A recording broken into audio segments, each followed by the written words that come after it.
மனைவி என்பவள் யார், மனைவி வந்த பிறகு எவ்வளவு தூரம் மகிழ்ச்சி அப்படின்னு நிறைய கேள்விகள் எல்லாம் கேட்க போறாங்க.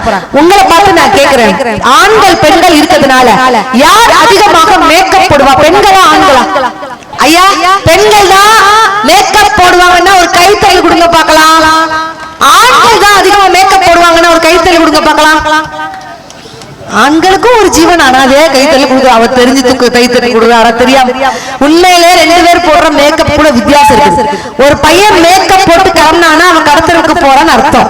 அதுவே ஒரு பொம்பளை பிள்ளை மேக்கப் போட்டு கிளம்பினானா எவனையும் நடுத்தருவுக்கு அவன் அனுப்ப போறான்னு அர்த்தம். ரைட்டா?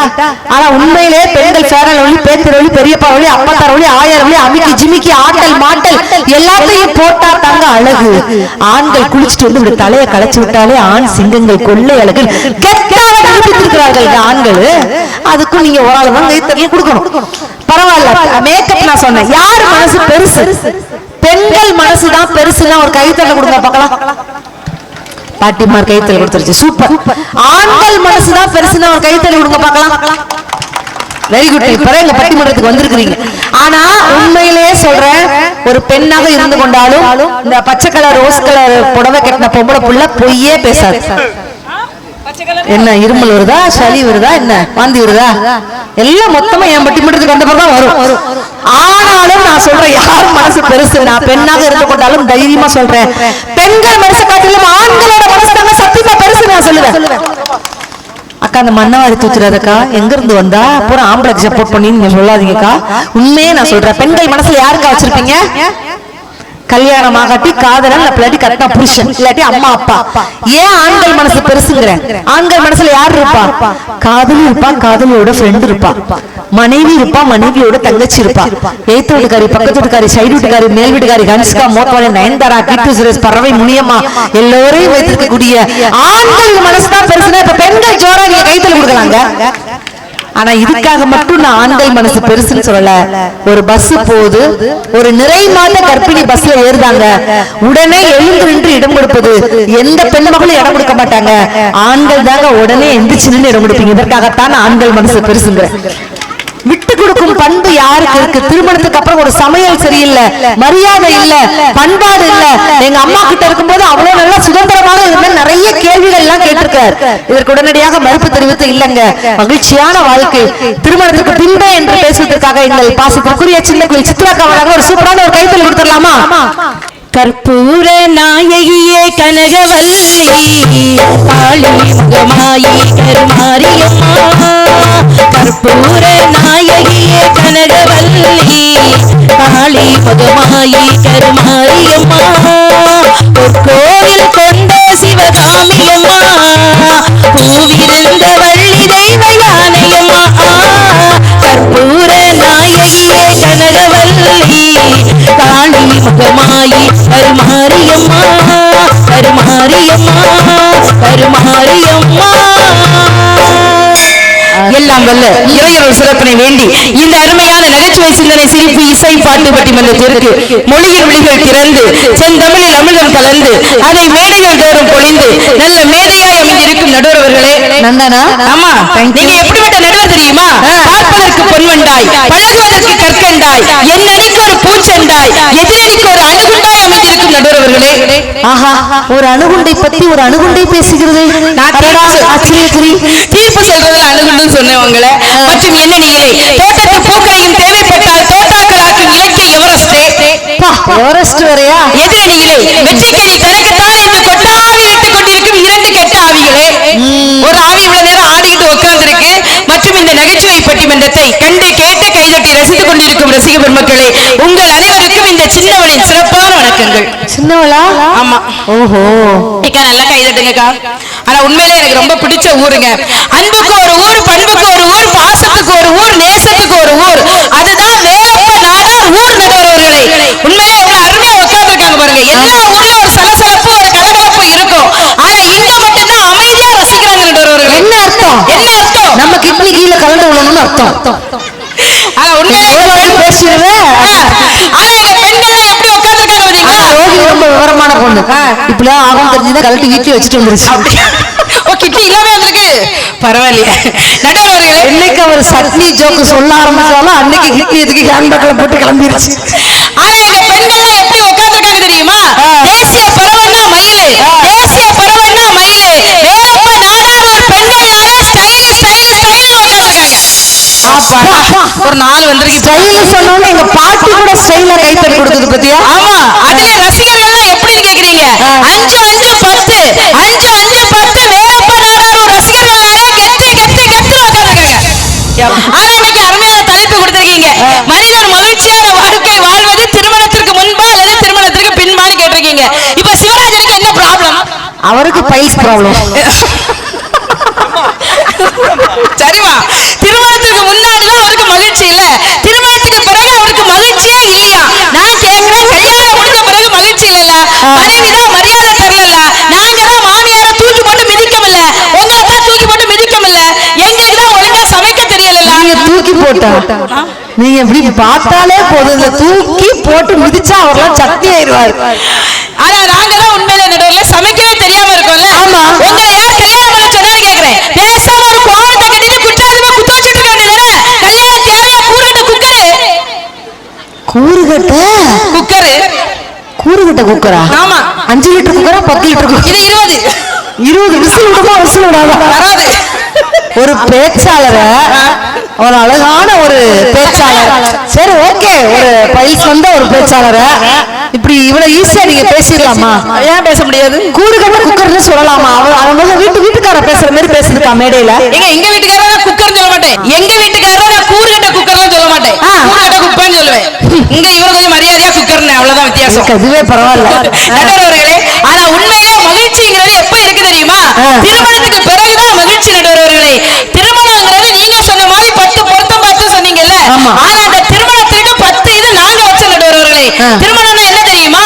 பூ என்ற ஒரு எழுத்து, நார் என்ற 2 எழுத்தோடு இணைந்து பூமாலை என்று 3 எழுத்தாகி, கழுத்து என்ற 4 எழுத்தில் விழுந்து, திருமணம் என்று 5 எழுத்தாகி, முதலிரவு என்று 6 எழுத்தில் வடிவமாகி, குழந்தை செல்வம் என்று 7 எழுத்தாகி, தாய் சேய் பிள்ளை என 10 எழுத்தாகி, வாழ்க பல்லாண்டு வாழ்க உற்றார் உறவினர்கள் வாழ்த்தாங்க. தெரியுமா?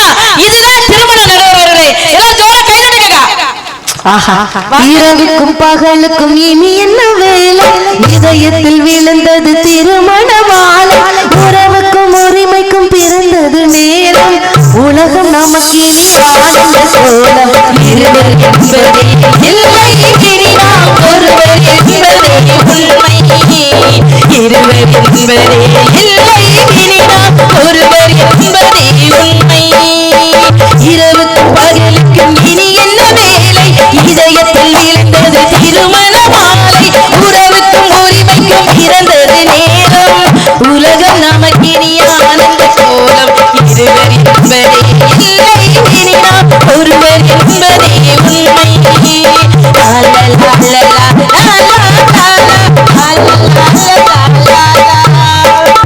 பாட்டு ஆரம்பிக்கும் போது மைல்டா 2Gல ஆரம்பிச்சேன், 5Gல ஆரம்பிச்சு சுவிட்ச் ஆஃப் ஆயிட்டே கிடக்கு. அப்ப எதுக்குன்னு கேளுங்க. என்ன மகிழ்ச்சி பொங்குதுன்னு அர்த்தம். ஆனா உண்மையில நடுவர்களே, வாழ்க்கைனா இன்பமும் துன்பமும் நிறைந்ததுதான் வாழ்க்கை. இப்ப கணவன் மனைவினா கொஞ்சம் ஊடலும் இருக்கணும், கொஞ்சம் கூடலும் இருக்கணும், அப்படிதானே? கணவனுக்கு மனைவிக்கு பிரச்சனை இல்லாத ஒரு வாழ்க்கையை நினைச்சு பாருங்க. குடும்பம்னா கண்டிப்பா பிரச்சனை வரணும். பிரச்சனை வந்தாதான் கோவில்களில் சாமிகளுக்கு கூட அர்ச்சனைகளே உண்டுன்னு சொல்லுவாங்க. இப்ப அப்படி பிரச்சனை வராம இருக்குன்னா என்ன பண்ணணும்? அத சொல்லுங்க, டிப்ஸ் கொடுங்க. பிரச்சனை வராம இருக்குன்னா என்ன பண்ணணும் தெரியுமா? கணவன் மனைவியை கொஞ்சம் புகழ்ந்தாலே போதும், அங்க பிரச்சனை வராது. ஓ, யார் மனைவிய? அவங்க மனைவியங்க. இப்போ மனைவிக்கு முகத்துல லைட்டா ஒரு முகப்பொரு இருக்குன்னு வைங்களா, அதுக்காக மனைவியை பார்த்து ஏன் வந்து பிடிச்சவள அப்படின்னு சொல்லக்கூடாது. சரி, சொல்லக்கூடாது. கண்ணே, உன் கன்னத்தில் இருப்பது முத்துக்களா இல்லை மாதுளம்பழம் வித்துக்களா? உடனே அந்த அக்கா சொல்லுவாங்க, இது எங்க ஐயா தந்த சொத்துக்கள் அப்படிம்பாங்க. அதோட விட்டுறக்கூடாது. இப்ப சாப்பாடு பரிமாறுறாங்க வைங்களா, சொத்து பத்திரத்தை எடுத்து கொடுத்துடணுமா? சாப்பாடு பரிமாறுறாங்க வைங்களா, சாப்பாட்டுல ஒரே ஒரு முடி இருக்கும். அந்த ஒரு முடிக்காக மனைவிக்கு முடியாத முடிச்சு வெட்டிடக்கூடாது. கண்ணே, இந்த முடி உன் தலையில் இருந்தாலும் அழகுதான், சாப்பாட்டு இலையில் இருந்தாலும் அழகுதான். வர்ணிச்சு பாருங்க, மகிழ்ச்சி இருக்க. நடுவர்களே, நடுவர்களே. என்ன நடுவர்களே, இதே போலதான் முந்தா நாள் சாம்பார் வச்சிருந்தா ஆனா ஒரு புடி பிசைஞ்சு வாயில கொண்டு போறேன், உப்பு போடல. நேர குடையமா சிலதங்க சாப்பாடுல உப்பு போடலாமா, கொஞ்சம் இருக்கு இப்ப வாரேன்னா மளிகை கடையில போய் உப்பு தான் வாங்க போயிருக்கான்னு நினைச்சேன். 10 நிமிஷம் கழிச்சு பார்க்க ஒரு 15 லேடிஸ் போலீஸ கூட்டிட்டு வந்துட்டான். அவ கையில லத்தி வச்சுட்டு எவ்வளவு துப்பு கேட்ட பையன் உப்பு கேட்டது. நான் துடிச்சுட்டே இருக்கேன். ஐயா நான் தான் கேட்டுவிட்டேன், தெரியாம கேட்டுவிட்டேன். நீ எழுதுற என்கிட்ட எழுதி வாங்கியிருக்கான். வாழ்நாளில் இனி என் மனைவியிடம் உப்பு கேட்க மாட்டேன், அப்படி கேட்டேன்னா பெண்கள் வன்கொடுமை சட்டத்தில் என்ன உள்ள தள்ளிடுவேன் எழுதி வாங்கிட்டு போயிருக்கா. உப்பே கேட்க முடியல. உப்பு கேட்டதுக்கா? உப்பு சப்புலான வாழ்க்கைய மனுஷன் அவருக்கு வாழ தெரியலங்க. வாழ்க்கைய வாழ தெரியல, உப்பு சப்பு தான் வாழ்றாரு. நீங்க எப்படி வாழ்றீங்க? நான் சூப்பரா வாழ்றேன். இப்ப நான் தெரியல. இப்ப நான் இந்த ஊர்ல இருந்து பேசிட்டு இருக்கேன். ஆமா. என் உடம்பு தான் இங்க நிக்குது. என் மனசு எங்க இருக்கு தெரியுமா? எங்க? கன்னியாகுமரியில இருக்கிற என் வீட்டுக்காரரை சுத்தி சுத்தி சுத்தி சுத்தி வந்துகிட்டு இருக்கு. அவன் இப்ப எங்க சுத்திட்டு அடகானோ தெரியல. இப்போ அவரை அப்படியே மனசு சுத்திட்டே இருக்குமா? ஆமா. இப்ப என் வீட்டுக்காரர் எப்படி இருப்பாரு தெரியுமா? தூங்கிட்டு ஒரு சந்தோஷமும் கிடையாது. தூங்கிட்டு இருப்பாரு நினைக்க கூடாது. சரி. வாசல்லே இருப்பார். எதுக்கு? ஏன் வாசல்ல இருப்பாரு? நம்ம சித்ரா இன்னைக்கு வேப்ப நாடாருக்கு தமிழ் வளர்க்க போனால தமிழ் வளர்த்தாரோ வளர்க்கலையோ வளர்ந்து இப்போ தின்னுட்டு இவ உடம்பதான் வளர்த்துட்டு இருக்கா. வேற அந்த பிள்ளையாவது வளர்ந்துட்டு போட்டுமே. வளர்த்தாலோ வளர்க்கலையோ எப்படா வீட்டுக்கு வருவான்னு சொல்லி வாசல்ல இருப்பாரு. இன்னைக்கு பட்டிமன்றம் முடிஞ்சு நான் வீட்டுக்கு போகும்போது டைம் என்ன ஆகும்? 4 நாள் ஆகும். 4 நாளா? ஊரா போய் சாப்பிட்டு மகளிர் பஸ்ல ஏறி போகணும்ல. அப்படி எல்லாம் ஒண்ணும் கிடையாது. அவரை பார்க்கணும்னு ஆசை வந்துச்சுன்னு வைங்களா, வேலப்ப நாடாரூர்ல இருந்து நான் ஓட ஆரம்பிச்சேன்னா கன்னியாகுமரிக்கு 1/2 மணிக்குள்ள போயிருவேன். என் வீட்டுக்காரர் நினைச்சுட்டா ஒரு 1/2 மணிக்குள்ள போயிருவேன். Very good very good. ஆனா எப்படி எனக்கு நான் வீட்டுக்கு போறதுக்கு ஒரு 4 மணி ஆகிரும் வைங்க. 4 மணிக்கு இந்த தூரத்துல பார்த்ததும் அவரு அங்க இருந்து ஓடி வருவார். ஓகே. அவரை பார்த்ததும் நான் இங்க இருந்து ஓடி போவேன். ஸ்டாப். ஏன் ஓடி போக மாட்டீங்க, உருண்டு போவீங்க. ஐயோ அவரை பார்த்தா எனக்கு ஓட்டம் வரும். ஓடி போவேனா என்ன பார்த்து அவரு சிரிக்க, அவரை பார்த்து நான் சிரிக்க, உங்க 2 பேரையும் பார்த்து ஊரே சிரிக்க. ஊருக்கார அங்க எதுக்குன்னு கேக்குறேன். அங்கே நல்ல மழை பெய்யுதுக்கா, பேசாம போத்திட்டு படுக்க வேண்டியதானே. ஆனாலும் என் வீட்டுக்காரர் என்ன கேட்பார் தெரியுமா?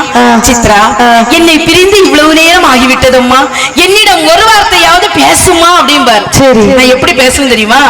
எப்படி பேசுவேன் தெரியுமா? சிவராஜன் எப்படி பேசுவேன் தெரியுமா? அவருக்கு கூப்பிடுறீங்க, உங்க வீட்டுக்காரர் சோகமா இருக்காரு. அப்படியா? எப்படி பேசுவேன் தெரியுமா? நம்ம வீட்டுல இப்படி இல்லையே ஒரு சோகம் தான். தூது வளையல அரைச்சி தொண்டையில தான் நினைச்சி மாமிக்கிட்ட பேச போய் மணிக்கணக்கா துண்டாமணி விளக்க தொண்டி விட்டு எரிய வச்சு உன் முகத்தை பார்க்க போறேன் நாள் கணக்கா. அந்த சிற சந்திரனும் அவன் வந்தாய் சிரிச்சிருக்கணும், அந்த ரப்பையும் ஊர்வசியும் அவனுக்கு தொட்டில சந்திடணும். நான் காற்றாகி ஊற்றாகி மாமர தகலி கட்டிக்கணும். புது வளையல அரைச்சி தொண்டையில நான் நினைச்சி மாமக்கிட்ட பேச போற மணிக்கணக்கா துண்டாமணி விளக்க தொண்டி விட்டு எரிய வச்சு உன் முகத்தை பார்க்க போற நாள் கணக்கா. அடுத்த வரி எடுத்துள்ளையா? யார் பேச்சு கேட்டால் காது கேட்டதெல்லாம் கேட்டுதான் சித்ரா கேட்டுதான். சித்ரா தேவி என்று பாடுவாரே. ஐயோ சரி இருக்கட்டும். சரி. அதே நீங்க சிவாய வந்தோடனே சொன்னார், மூணு முடிச்சாலும் நாங்க முட்டாளாயிட்டோம்னு சொன்னார். ஆமா. ஆனா அந்த முடிச்சுல முட்டாளான முடிச்சு நடுவர்களே, அந்த முடிச்சு யார் போட்ட முடிச்சு தெரியுமா? இந்த சாமி கொடுத்த முடிச்சு நடுவர்களே. இது சாமி போட்ட முடிச்சு, அது நான் போட்ட முடிச்சு. ஆளி கட்டவ மேல கட்டவ நேரம் வந்துடுச்சு, ஊரு உலக சேர்த்து எனக்கு மாலை வந்துடுச்சு. ஆமா ஓ பொண்ணா கொடு, இந்த இடத்துல இந்த பெண்கள் கிட்ட கேட்டுறலாம். நீங்க சாமி போட்ட முடிச்சுன்னு சொல்றீங்கல்ல அக்கா, அங்க திருமணமான பெண்கள் மட்டும் கை தூக்குங்கக்கா. சரி, நான் ஒரே ஒரு கேள்வி கேட்கிறேன். உங்க வீட்டுக்காரர் நீங்க எங்க எப்படி கூப்பிடுவீங்க? அத்தான்னா கூப்பிடுவாங்க, என்னங்க வாங்கன்னு கூப்பிடுவாங்களா? ஐயோ வாங்க வாங்க. ஆஹா, ப்ரோமோல வச்சாச்சுங்க. கூமாப்பட்டியாரா? கூமாப்பட்டிக்காரனா? இந்த சரி பரவாயில்ல. ஏங்கன்னு கூப்பிடுறீங்க. அத்தான்லாம் கூப்பிடுவீங்களா? உங்க அம்மா உங்க அப்பாவை எப்படி கூப்பிடுவாங்க? ஏங்கன்னு தான் கூப்பிடுவாங்களா? சின்ன பையன் அப்ப போய் பேச மாட்டான். அப்ப கரெக்டா இந்த வாடா போடலாம் கூப்பிட மாட்டீங்களாக்கா? மாமான்னு கூப்பிட்டா என்ன அர்த்தம்? என்ன அர்த்தம்? அத்தான் கூப்பிட்டா என்ன அர்த்தம்? அதோட அவன் ஜெத்தான்னு அர்த்தம். அப்படியா? மாமா அப்படின்னா என்ன அர்த்தம்? உங்க மேல பாசம்னு நினைச்சிடாதீங்க. மாங்கா மடையன்னு அர்த்தம். அத சுருக்கி மாமா.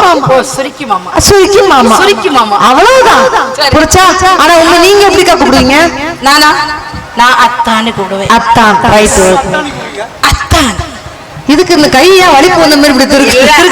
சொல்லும் போதே எனக்கு உங்க வீட்டுல எப்படி இவ்வளவு பாசம்? அத டிப்ஸ் கொடுங்க. ஆனா உண்மையில ஏன் நாங்க அத்தான்னு கூப்பிடுறோம் தெரியுமா? கல்யாணம் முடிஞ்ச புதுசுல கணவனுக்கு ஏதாவது ஒரு கஷ்டம் வந்துருச்சுன்னு வைங்களா, மனைவிக்கு கையில இருந்த வளையலே அத்தான், அதனால அவன் அத்தான். மனைவிக்கு கழுத்துல இருந்த செயினே அத்தான், அதனால அவன் அத்தான். மனைவிக்கு காதில் இருந்த கம்மலே அத்தான், அதனால அவன் அத்தான். ஒவ்வொன்னா அத்துட்டு போனாலும் அவன் அத்தான். பாத்தீங்களா என்னாச்சு? இவருக்கு என்னாச்சு? ஓஹோ, ஒண்ணு அத்ததுனாலே அவன் அத்தான். ஆமா. சரி இருக்கட்டும் சித்ரா, நிகழ்ச்சி முடிச்சிட்டு பக்கத்துல நமக்கு பஸ் ஸ்டாண்ட் ஆலங்குளமா? இல்ல இங்க சங்கர கோயிலா? கடையாள ரொட்டி. சரி, கடையாள ரொட்டியில விட்டுக்கிட்டு நாங்க வீட்டை பார்த்துட்டு ஓடி போயிட்டோம். நீ பஸ்ஸுக்காக வெயிட்டிங்ல நிக்கிறா. ராத்திரி 2 மணிக்கு ஒரு களவாணி பைய ஓடி வந்து உன் கழுத்து கடக்க லாங் செயினை அத்துட்டான். அவன் உனக்கு அத்தானா? ஏ அத்தா, ஏ அத்தா, அத்தா அப்படின்னு பார்த்தால போயும். நீங்களே கை தட்டுறீங்க அப்படிதானே? ஒருத்தன் பின்னால வந்துருவானா? முதல்ல வந்துருவானு கேக்குறேன். உருவம் தெரியும். வர முடியாதுல்ல. செயின அத்தானா அவன் செத்தா. சித்ராட்ட அடி வாங்கினா உருப்படானா? முதல்ல கொஞ்சமா கூறுனானு கேக்குறேன். அக்கா உங்களுக்கு கல்யாணம் முடிஞ்சு எத்தனை வருஷம் ஆகுது? எனக்கு 20 வருஷம் ஆச்சு. 20 வருஷத்துல மேடையில இந்த களி கழிக்குது. புருஷன் வீட்டு நிலைமை யோசிச்சு பாருங்க. அப்படிலாம் சொல்லாதீங்க. என்ன? என் புருஷனுக்காக வாழ்க்கையை நான் தியாகம் பண்ணி வாழ்ந்துட்டு இருக்கேன். நடுவர்களே, நீங்க தியாகம் பண்ணிருக்கீங்க. வாழ்க்கையை தியாகம் பண்ணி வாழ்ந்துட்டு இருக்கேங்க. எப்படி? கல்யாணத்துக்கு முன்னாடி எல்லாம் காஃபி குடிச்சா எப்படி குடிப்பேன் தெரியுமா? அப்படியே கொதிக்க கொதிக்க சுட சுட குடிப்பேன். நடுவர்களே, அப்படிதான் குடிச்சா பிடிக்கும். கல்யாணம் முடிஞ்சு 20 வருஷம் ஆச்சுல, இன்னைக்கு வரைக்கும் காஃபி எப்படி குடிப்பேன்னு கேளுங்க. கப்பல ஊத்தியா? கப்பல ஊத்தி தான் குடிப்பேன். கப்பல ஊத்தி ஆத்தி ஆத்தி ஆத்தி ஆத்தி குடிப்பேன். அடியாத்தி. ஏன் ஆத்தி குடிக்கிறீங்க? ஏன் தெரியுமா? அவங்க என் நெஞ்சுக்குள்ள இருக்காங்கல்ல, அவங்களுக்கு சுற்றுமே சொல்லி ஆத்தி ஆத்தி குடிப்பேன். எனக்கு ஒரு சந்தேகம். உனக்கு வீட்டுல 3 மாடி இருந்து அங்க இடம் இல்லாம அவரு இங்க வந்து இருக்காரு. எத்தனை மாடி இருந்தா இங்க இருக்க மாதிரி இருக்குமா? சரி இருக்கட்டு. எல்லாரும் பொண்டாட்டி நெஞ்சுக்குள்ளேயும் அவன் புருஷன் இருப்பான்ல. நெஞ்சுக்குள்ளே அவன் புருஷன் இருக்காரு பத்தியா? இனி ஐஸ்கிரீம் சாப்பிடாத, உள்ள இருக்கவரு குளிர்ந்துருவாரு. அவரு இப்ப சாப்பிட்டா குளிர்ந்துருவாரா? ஆனா எப்ப ஐஸ்கிரீம் சாப்பிட தெரியுமா? நல்லா வெயில் அடிக்கும் போது அவருக்கு வெக்கையா இருக்குமா உள்ள. அப்ப நம்ம ஐஸ்கிரீம் சாப்பிட்டா அவரு குளு குளு குளுன்னு இருப்பாரு. ரொம்ப நல்லது. அப்ப எல்லாரும் பொண்டாட்டி நெஞ்சுக்குள்ளே அவன் புருஷன் இருப்பாங்களா? ஆமா. அப்ப என் பொண்டாட்டி நெஞ்சுக்குள்ளே நான் இருப்போம்ல. ஆமா. அப்ப இந்த சண்டாளி கொதிக்க கொதிக்க குடிக்காதா? இப்பதான் எனக்கு புரிஞ்சு நடுவர்களே. கல்யாணத்துக்கு முன்னாடி நான் வெள்ளு வெள்ளுன்னு எம்ஜிஆர் கலர்ல தான் இருந்தேன். அப்படியே எம்ஜிஆர் செத்து போறாரு. அப்படி ஐஸ்வர்யமா வெள்ளு வெள்ளுன்னு இருந்தேன். இப்ப இப்படி கருத்து போயிட்டேன்னா காரணம் என்ன நினைக்கிறீங்க? அவ்வளவு காப்பி. இன்னைக்கெல்லாம் அந்த மாலையை போட்ட உடனே எங்களுக்கு அப்படி கல்யாண நாள் ஞாபகத்துக்கு வருதுக்கா. எல்லாரும் நல்லா மணப்பெண் மணமகன் மாதிரி இருக்குமா? அப்போ ஒரு ஜோரா ஒரு கைத்துல கொடுக்க பார்க்கலாம். ஆனா உண்மையிலேயே என் வீட்டுக்கார்ட்ட கேட்டேன், கல்யாண நாள் அன்னைக்கு, மாமா இன்னைக்கு நம்ம கல்யாண நாள், மாமா இன்னைக்கு நம்ம கல்யாண நாள், கோழி அடிச்சு குருமா வைக்கட்டுமான்னு கேட்டேன். மனுஷன் ஒத்த வார்த்தை சொன்னார், நான் செஞ்ச தப்புக்கு கோழிக்கு அண்டி தண்டனை கொடுக்கேன்டா இருக்கா. அவ்வளவு கொடூரமாவக்கா இருக்கிறோம். ஆனா உங்க வீட்டுல இவ்வளவு பாசம். ஆமாங்க. அப்ப எங்க அம்மா நிறைய பூ வச்சுடுவாங்கல்ல. சரி. ஆனா கல்யாணத்துக்கு பிறகு வீட்டுக்காரரும் ஒரு முளை பூ வாங்கி தந்தவர் கிடையாது. உண்மையிலே வெரி பூ வாங்கி தந்தவர் கிடையாதுக்கா. மூச்சு நல்லா இழுத்து விட்டுக்கோங்க. நான் கேட்டேன் வீட்டுக்காரரு, ஏன் எனக்கு பூவே வாங்கி தர மாட்டேங்கிறீங்க அப்படின்னு கேட்டேன். எனக்கு பூ வச்சாலே பிடிக்காதுன்றாருக்கா. நிஜமா பிடிக்காதுன்னு. கஞ்சப்பையன். இன்னைக்கு பூ வச்சிருக்கோம்ல. ஆமா. போகும்போது கடத்தி தூர போட்டு போயிருவாங்க. எதுக்கு? பார்த்த மாதிரி அடிப்பாரு. எதுக்கு பூ வச்சா பிடிக்காது? ஏன் தெரியுமா? ஏன் தெரியுமாக்கா? அந்த பூல உள்ள காம்பு இருக்குல்ல,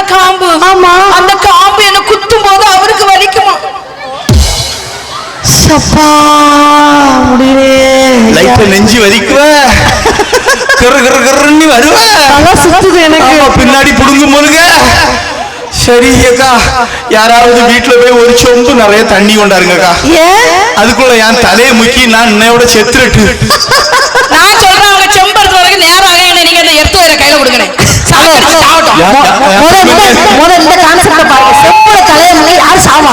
முடியாது அதனால சொல்றேன் எடுத்து வர சீக்கிரமா கொடுங்க கரெக்ட் சீக்கிரம் பாஸ் ஆயிரும்ல அட பாவிகளா சோழிய முடிக்காம இது போகாது போலயே இதாவது எனக்கு பரவாயில்ல நடுவர்களே ரொம்ப நாள் எனக்கு ஒரு ஆசை என்ன ஆசை என் மூக்குல மூக்கு எங்க இருக்குது முகத்துல அது மூக்கா மூக்குன்னு எழுதி போடுங்கம்மா ஏமா சரி அப்படியே ஒரு கேக் மாதிரி இருக்குல்ல சரி இந்த மூக்குல சின்னதா ஒரு மூக்குத்தி போடணும்னு ஆசை நடுவர்களே என் வீட்டுக்காரர் போய் அத்தாருக்கு சின்னதா சிறப்புக்கு எல்லாம் ஒரு மூக்குத்தி வாங்கிதாங்கன்னு கேட்டேன் என் வீட்டுக்காரர் என்ன சொன்னார் தெரியுமா மூக்கு குத்தாதம்மா உனக்கு குத்துனா எனக்கு மூச்சே நின்று வேற மாட்டார் மனுஷன்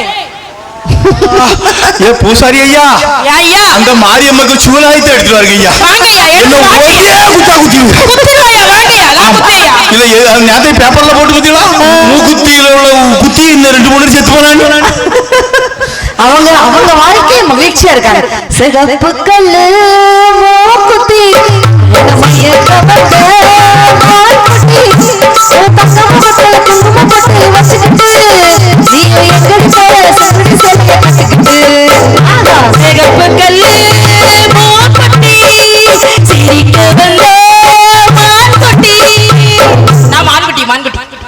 இது தேவையில்லை சரி ஆனா இப்ப நான் இவ்வளவு குண்டா இருக்கேன் நடுவர்களே ஆமா கல்யாணத்துக்காக எப்படி இருப்பேன் தெரியுமா சும்மா செதுக்க வச்ச செவ மாதிரி இருந்த நடுவர்களே இப்ப செதுக்காம விட்டாங்க மலை மாதிரி ஆகி போச்சுக்கா அதுக்கு என்ன பண்ண முடியும் ஆனா என் வீட்டுக்காரர் நான் குண்டா இருக்கேன்னு சொல்லி என்னைக்குமே கவலைப்பட்டது கிடையாது ஏன் நீ குண்டா இருந்தாலும் பரவாயில்ல சித்ரா மண்டாத்தான் இருக்கக்கூடாதுன்னு சொன்னார் யார் ஒரு கம்பீரா இருப்பாரா ஆமாங்க என்ன காதலிச்சா கவலை நடுவர்களே இதாவது பரவாயில்ல இவ்வளவு குண்டா இருக்கேல்ல இவ்வளவு நாள் ஆச்சுனாக்க ஒரு நாள் கூட என்ன வாடி போடி கூப்பிட்டு கிடையாது நடுவர்களே ஏன் எதனால அப்படி ஆமாக்கா கல்யாணம் பண்ணி இத்தனை வருஷம் ஆச்சுல ஒரு நாள் கூட இந்த வாடின்னு சொல்ல மாட்டார் எதுக்கு நானும் கேட்டேன் ஏங்க ஒரு நாள் கூட என்ன வாடின்னு கூப்பிட மாட்டேங்கிறீங்க அப்படின்னு கேட்டேன் அவர் என்ன சொன்னார் தெரியுமா வாடின்னு கூப்பிட்டா நான் வாடி போயிருவேனாக்கா என்னாச்சு அவ்வளோ அவ்வளோ ஐயோ யாரு பேக்குது ஐயா அவசரமா நீங்க கிளம்பணும்னா உங்க பேக்க மட்டும் தூக்கிட்டு போகணும் பக்கத்துல அதை நீங்க தூக்குவீங்கன்னு தெரிஞ்சுன்னா நான் கார்லயே வச்சுட்டு வந்துட்டேன் அந்த பேக் காமெடியை நம்ம போட்டுறவே கூடாது ஏன்னா 10 நாள் பேமெண்ட் அதெல்லாம் இருக்குது பத்தியா எப்படி போறாரு பாருங்க அப்படிதான் போவாரு இப்படிதான் கலெக்ஷன் பண்ணி 2 பீரோல் நான் வீட்டுக்கு போறேன் 2 பீரோல் ஆமா பீரோல் நிறைய அவர் வேட்டி தான் கிழிஞ்ச வேட்டி தான் இருந்துச்சு அது அடுத்த மரியாதை சொன்னார்ல ஆமா இப்ப இங்க ஆண்கள் பெண்கள் கல்யாணம் பண்ணவங்க அதிகமா இருக்கீங்க நான் உங்ககிட்ட ஒரே ஒரு கேள்வி கேக்குறேங்க அக்கா உங்ககிட்ட தான் கேக்குறேன் கல்யாணத்துக்கு பிறகு நம்ம புருஷனுக்கு நம்ம மரியாதை கொடுக்கணுமா எங்க புருஷனாலே மரியாதை கொடுக்க யோசிக்க கூடாது தமிழ்நாட்டு பெண் மரியாதை கொடுக்க வேண்டும் வேண்டாங்கிற என்கிட்ட கேட்டா புருஷனுக்கு மரியாதை தேவை இல்லை எப்படி ஏன் ஏன் தெரியுமா உங்ககிட்ட ஒரு சில கேள்விகள் கேளுங்க இந்த சாரி உங்க சாரி தானே ஆமா எவ்வளவு ரூபாய் இது என்ன 2000 3000 1900 அம்மா இது பட்டு போடுவோமா ஒரிஜினல் பட்டு 3000 இருக்கும் சரி 3000 சாரி உங்க காசுல வாங்குறது உங்களுக்கு சொந்தம் நிச்சயமா என்ன விலை இது எனக்கு சொந்தம் இல்லாம ரோகிணிக்கு சொந்தம் நான் சொல்லுவேன் ரோகிணிக்கு அது கட்ட முடியாது ஆமா கண்டிப்பா இதோட நான் ஒத்துக்கிடுறேன் சரி எனக்கு சொந்தம் உங்களுக்கு சொந்தம் ஆமா வாட்ச் என்ன விலை வாட்ச் ஒரு 10000 ரூபாய் 10000 ரூபாய் வாட்ச் உங்க காசுல வாங்கியாச்சு உங்களுக்கு சொந்தம் ஆமா செல்போன் என்ன விலை ஜஸ்ட் சொல்லிடலாமா சொல்லுங்க ஒண்ணு இல்ல கொண்டு போக மாட்டோம் ஜஸ்ட் ஒரு 1 லட்சம் ரூபாய் 1 லட்சம் ரூபாய் செல்போன் உங்க காசுல வாங்குறது உங்களுக்கு சொந்தம் பேனா என்ன விலை பேனா ஒரு 5 ரூபாய் 5 ரூபாய் பேனா உங்க காசுல வாங்குறது உங்களுக்கு சொந்தம் இதே மாதிரி இன்னைக்குள்ள பெண்கள்லாம் 50 பவுன் நகையும் 5 லட்சம் ரூபாய் ரொக்கம் கொடுத்து புருஷனை விலைக்கு வாங்கி வச்சிருக்கோம் நாங்க ஆட்டினா ஆட்டணும் அரண்ணா அரைக்கணும் துவண்டா துவைக்கணும் வாண்டா வரணும் போனா போனோம் எதுக்கு மரியாதை தரணும்னு கேக்குற கையை தட்டுங்கக்கா நல்லா கை தட்டுங்க ஏன் விலைக்கு வாங்குறீங்க சும்மாவா கிட்ட இருந்தாலும் உங்களை யாருக்கு கை தட்டின யாரு நாங்க அவ்வளவுதான் கண்ணுக்கு தெரியுறாங்க வேலை பண்ணாடாதூரா ஆமா வேளாங்கீரா ஏன் புருஷனை போட்டு அடிக்கி இறக்கி கொடுக்க சரி நீங்களும் அதுக்கு தான் ஒத்து ஊதுனீங்க ஆமா நானும் உங்ககிட்ட ஒரு சில கேள்வி கேட்கேன் கேளுங்க நான் நடுவர் நான் 2 பக்கம் பதில் சொல்லி ஆகணும் புடவை உங்க புடவை தானா ஏங்க எங்க போய் ஏன் புடவைதாங்க என்னங்க ஆளாளுக்கு ஒண்ணு இப்படி கேள்வி கேட்டு எவ்வளவுக்கு விலைக்கு வாங்கினது? ஜஸ்ட் 3000 விலைக்கு வாங்கினது உங்க காசுல வாங்க. Yeah, definitely. நீங்க கடையில போய் புடவைய வாங்கிட்டு வீட்டுக்கு வந்துட்டீங்க. புடவை கடையில போய் உட்கார்ந்துருக்கீங்களா? இல்ல. செல்போன் என்ன விலை? 1 லட்சம் ரூபாய். 1 லட்சம் ரூபாய் கொடுத்து வாங்கின செல்போன் உங்க காசுல வாங்கினது உங்களுக்கு தான் சொந்தம். ஆமா. செல்போனை வாங்கிட்டு நீங்க வீட்டுக்கு வந்துட்டீங்க. செல்போன் கடையில போய் உட்கார்ந்துருக்கீங்களா? உட்கார்ல. ஆனா செல்போன் தான் எனக்கு வீட்டுக்காரி எனக்கு ஒரு மெசேஜ் அனுப்பியிருக்கா. இப்பமா இந்த நேரத்துலயா? ஆமா, என் வீட்டுக்குள்ள வந்து எட்டி பாக்கா. காலை 4 மணிக்குள் வாசல் தெளிக்க வந்து விடவும். டெய்லி வாசல் தெளிப்பு நீங்க தானே? எல்லா வேலையும் நான் தான் பாக்கேன். சரி, வாசல் நீங்க தான் தெளிப்பீங்க? இல்ல புருஷன் வேற கெத்து வேற. அதானே. இல்லட்டா நம்மள கலத்தி விட்டுடுவா. அதானே. பேனா என்ன விலை? பேனா 5 ரூபாய். 5 ரூபாய் கொடுத்து வாங்கின பேனா உங்க காசுல வாங்குனது உங்களுக்கு தான் சொந்தம். கடையில இருந்து பேனா வாங்கிட்டு நீங்க வீட்டுக்கு வந்துட்டீங்க. நீங்க கடையில போய் உட்காரல. ஆமா. சித்ரா, நீங்க உங்க புருஷனை எவ்வளவுக்கு விலைக்கு வாங்கிருக்கீங்க? 50 பவுன் நகை, 5 லட்சம் ரூபாய் ரொக்கம். கொஞ்சம் சத்தமாட்டே சொல்லு. 50 பவுன் நகை, 5 லட்சம் ரூபாய் ரொக்கம். ரொக்கத்துக்கு நீ விலைக்கு வாங்கியிருக்கா. அப்ப நீ ஆட்டுனா அரைனா அரைக்கணும், சாவுனா சாவணும், துவைக்கத விட்டுறக்கூடாது. நிறைய விட்டு வச்சுக்கிட்டு தான் இருக்கா. நீ அவ்வளவு தோவ, அவன் தோப்பான். சரி, ஒரு பொருதுவான ஒரு விஷயத்துக்கு வருவோம். கைத்தட்டின அக்காமாரு மட்டும் நல்லா கவனிச்சுடுங்க. நம்ம ஒரு சந்தைக்கு போறோம், ஒரு ஆட்டுக்குட்டியை விலைக்கு வாங்குறோம். விலைக்கு வாங்கின நம்ம ஆட்டுக்குட்டியை நம்ம என்ன செய்வோம்? அதுக்கு கழுத்துக்கு ஒரு கயத்தை மாட்டி வாங்கின நம்ம வீட்டுக்கு தானே எடுத்துட்டு வருவோம். அதே போல நீங்களும் உங்க புருஷனை நீங்க தானே விலைக்கு வாங்கியிருக்கிறீங்க. நியாயப்படி, சட்டப்படி, தர்மப்படி பார்த்தா அவங்க தானே உங்க வீட்டுக்கு வரணும். அப்ப நீங்க என்ன மண்ணாங்கட்டிக்கு என்னத்துக்கு அவரு பொறுத்தால போறிய. இப்ப அண்ணாச்சி நீங்க கை தட்டுங்க அண்ணாச்சி.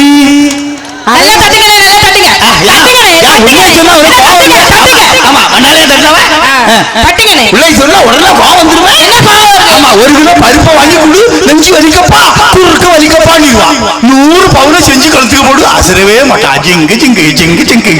ஹலோ, என்ன சொல்றீங்க?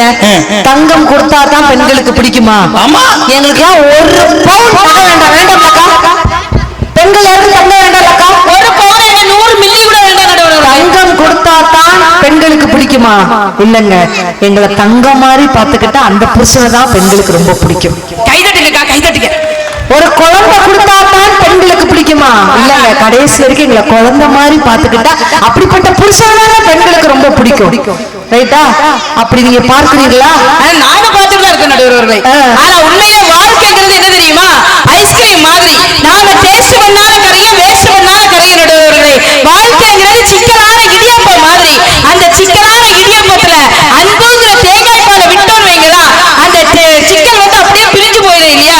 எந்த கணவன் மனைவி இடத்துல அதிகமான அன்பு செலுத்துறானோ அந்த வாழ்க்கை என்னைக்குமே மகிழ்ச்சியாகத்தான் இருக்கு நடுவர்களே. எந்த ஒரு வீட்டில் கணவனை அடக்கி மனைவி ஆட்சி செய்கிறாளோ அந்த வீட்டில் ஒரு பேயோட ஆட்சி நடக்கிறது. எந்த ஒரு வீட்டில் மனைவி அடக்கி கணவன் ஆட்சி செய்கிறானோ அந்த வீட்டில் ஒரு பிசாசோட ஆட்சி நடக்கிறது. எந்த ஒரு வீட்டில் கணவனிடம் மனைவியும் மனைவியிடம் கணவனும் தோற்றுக் கொண்டிருக்கிறார்களோ அந்த வாழ்க்கை தான் என்னைக்குமே மகிழ்ச்சியாக இருக்கு நடுவர்களே. அதாவது கடவுளும் மனைவியும் ஒண்ணு கிடையாது நடுவர்களே. கடவுளும் மனைவி ஒண்ணு கிடையாது. ஆனா மனைவியே இல்லாத கடவுளே கிடையாது நடுவர்களே. வாழ்க்கையில கடவுளுக்கே மனைவி வேணுங்கும் போது சாதாரண ஒரு மனுஷனுக்கு அவனுக்கு ஒரு துணை வேண்டாமா? அந்த மனைவி வந்தாதான் வாழ்க்கை என்னைக்குமே மகிழ்ச்சியாக இருக்கும் என்று சொல்லி மனிதன் மகிழ்ச்சியான வாழ்க்கை வாழ்வது திருமணத்திற்கு முன்பு அல்ல, திருமணத்திற்கு பின்பே பின்பே பின்பே என வாய்ப்புக்கு நன்றி பாராட்டி விடைபெறுகிறேன். நன்றி, வணக்கம். நல்லா ஜோர அவர் கை தட்டி கொடுங்க பார்க்கலாம்.